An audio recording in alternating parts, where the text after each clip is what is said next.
He is the general manager of Toronto FC. They've already captured the regular season league championship, an all-time record in total points, and now getting ready for the postseason. Here's Tim Bezbatchenko. Hello, Tim. How are you?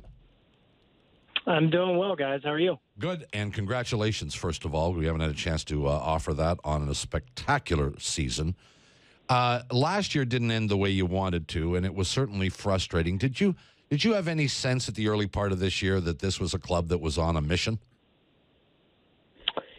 Yeah. I mean, look, I think at the end of the way it did end, which was in penalty kicks and against a team that didn't register a shot on goal. I think in the off season, the way we approached it was really making some minor tweaks to the roster. And we picked up one player in Victor Vasquez, who we thought that we can really kind of be that player that can unlock defenses when teams sat back on us. And I felt really early on, as you said, in the year when Victor wasn't taking the normal amount of the normal amount of time it takes for an international normally to acclimate to our market, and he really hit the ground running. We felt like, wow, we really have a team that can do some damage. And early on, we went through a couple sort of bumps in the schedule, but we started to hit our stride. And the big concern for me was going to be sort of the international break in the middle of the year. And we were able to plow through that with some of the other guys on our roster and get through that okay. So I knew pretty early on that we had a good roster. How do you guard against a letdown from the standpoint of, look, you've got a pretty deep lineup here, right? I've talked about this before, that your DPs are one thing. We know that they're your leading scorers. But then when you go down and you pick up a guy like Ricketts last year, and whether it's him or it's Hassler or it's guys like Moore or Zavaleta that have been around for a while, and you've got a team now that is, I won't say by far, but is the most talented team in MLS. You've set the record. You've led the league. Going into the playoffs now, how do you guard against a letdown, knowing that you made it to the finals last year and you lost, and you've got that road to trek this year? I think it's by being the aggressor. And I think we did last year in MLS Cup. It didn't go our way as one match, sometimes can happen in soccer. But I think it's by raising the level of the game to what we can play at. I think sometimes in the playoffs, especially on the road, when you're just trying to maybe get that away goal and keep the goals down, you might not be playing at a high speed. But I think between our first team and frankly, our roster all the way down to 30, from 1 to 30, they can play at a high speed. And I think the onus is on us to raise the level of the game to play at that level. And we certainly have players who can do it. And even someone like Armando Cooper we picked up last year, who hasn't got as many minutes this year. Greg threw him out against Atlanta because he has played in tough games. He's from Panama. He's played in those Central American environments where they're not throwing alcohol on you, they're throwing urine on you. You know what I mean? And so I think that's what it's going to take, is a group of guys coming together and to raise the level, and for us to be on our front foot, playing our game rather than sort of sitting back and waiting for a team to beat us. With Tim Bezbatchenko, the general manager of Toronto FC, I want to go back to that championship game against Seattle last year, because we engaged not so long ago, Tim, in a conversation here about a better way to decide a championship. It just felt, and maybe because we're sitting in Toronto, but it felt inappropriate that a team who, as you mentioned, got no shots on goal during the game, winds up after overtime going into a shootout and winds up winning the championship with something that we feel really isn't part of sports, whether it's a hockey shootout or a soccer shootout. So let me ask you, as a soccer guy, is there a better way, in your opinion? How would you like to have seen that championship decided? Yeah, I'm not sure there's a better way, because ultimately, unless you're just going to keep on playing the game longer and longer, which probably isn't possible due to injury, that you have to decide it in some fashion. People have proposed, and look, I'm one who likes to think outside the box and think of other ways. People have proposed perhaps doing the shootout before the overtime, so that if the overtime ends, who's already going to win, and so one team's already sort of has to be on the front foot in the overtime. Because what I found in soccer, I feel like the overtime's kind of a wasted cause. The teams are exhausted, and they're kind of resigned to the fact that they're going to shoot out. So perhaps keeping the exact system in place, but just moving the shootout before the overtime is played is an option. I am a traditionalist too, though, and I don't like this. This is how it's done all over the world, and for MLS to do something different, I think then you sort of you run the danger of sort of us, being called sort of a league, a Mickey Mouse league or something like that. So I think it would have to take something at the FIFA level to change it, which I'm not opposed to, but I doubt we're going to be the front runners on that. All right. So one of the things hockey has done, and they've only done it the last 2 years now, is in their overtimes they went to a 4-on-4 overtime, didn't like that, and went to now a 3-on-3 overtime, and everybody loves that. It's awesome. Would you consider reducing the number of players on the field? I don't even begin to know what that would mean. I would assume there's more space, therefore probably there's more offense. If you went, let's say, 9-on-9 or 8-on-8. 7-on-7. Even 7-on-7. What do you think? Does that increase the chances of a goal being scored? Yeah, it would. It would increase the chance of the goals being scored.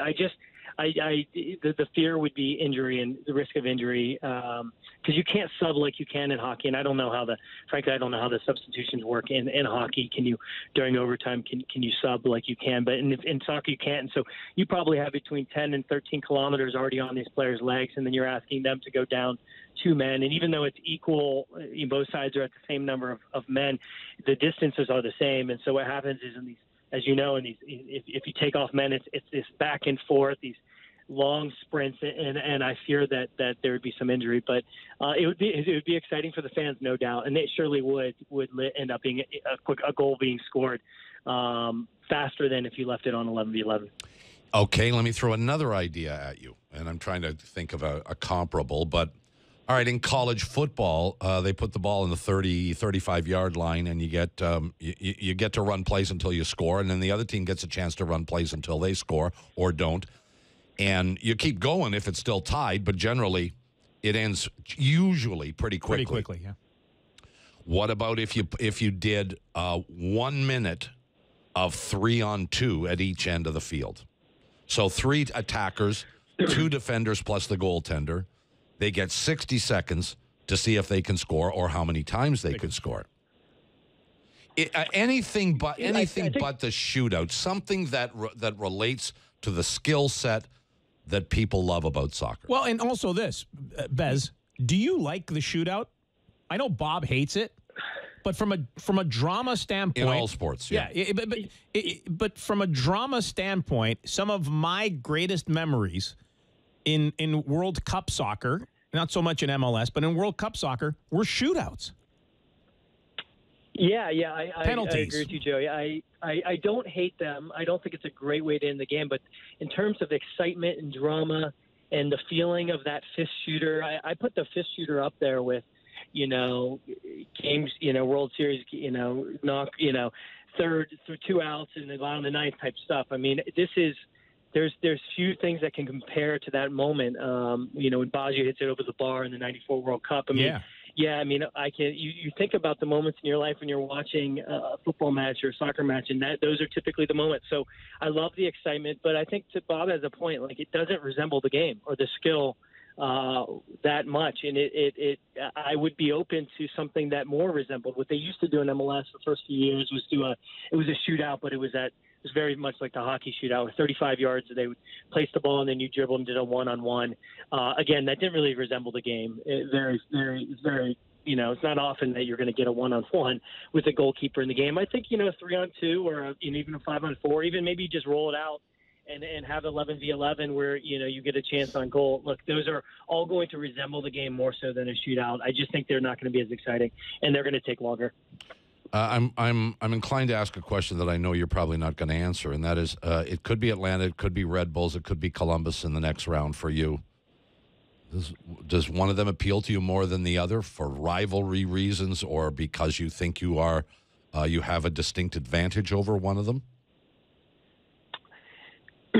Yeah, actually, I do. I would prefer to play on grass. I think our team, which is Columbus and Red Bull Arena, I think Atlanta, their turf was a little bit better than Vancouver's or even certainly Montreal's, which is the old turf. Yeah. We would prefer to play on grass. The ball moves faster. It's more of a natural bounce. I think even our guys feel like they can loosen up on the grass. So I think playing Columbus or Red Bull Arena. That said, I think Atlanta is probably one of the better teams, and you kind of expect and hope to play the best teams. You got to get to the MLS Cup by beating them, and so whether or not it's earlier or later, I think we will see them. So I don't no strong preference. Columbus, maybe they're not the biggest market, but I think they're coming into the playoffs with 10 games unbeaten, and so they probably have the most momentum, which in MLS has signaled the most success in the playoffs. So they could be the most difficult. And then Red Bulls is doing well. Chicago's sort of backing into the playoffs. So, I wouldn't mind seeing them. So, that's sort of the rundown on each team. I guess I'd just like to avoid Atlanta for at least the first round, just to play on grass. Yeah. Well, you've got a week or so, 6 days or a week before your first playoff game. It's not the longest layoff in the world, but it is a bit of a stretch. Do you like it, or do you dislike it? Yeah, we like it. I mean, it's a normal, you typically get, 7 days between games. This is 8 or possibly 9. Just coming back to travel from Atlanta, and so we lose a day traveling. Because unlike other leagues, we can't charter our flights, and so we lose a day on the travel. The guys were out doing a regen session today. They'll have tomorrow off, so it's okay. And we'll watch the games. The games are Wednesday and Thursday. We'll find out who we play on, I guess, by Thursday evening. So it's a good thing for us. A couple guys, twisted their ankle, a couple little minor nicks on the turf. So I think we'll get rested. We're pretty much fully healthy though. I think come Monday or Tuesday next week. So I think it's a good rest. That said, the last year us and Seattle both played in that knockout game, and if you can win that knockout game, you have momentum. And yeah. I think Portland won MLS Cup before that, and they also were in that knockout game. So there's something to be said about getting into those games to play. And I don't know if it's the same as in baseball where those teams tend to have success, but there's something about getting in and just going and gaining the momentum from that first match. Listen, congratulations on a good year so far. But as you said, the best you hope is yet to come. We thank you for your time, and we wish you good luck in the postseason. Go get them. I appreciate it. Thanks for having me, guys. Tim Bezbatchenko is the general manager of Toronto FC.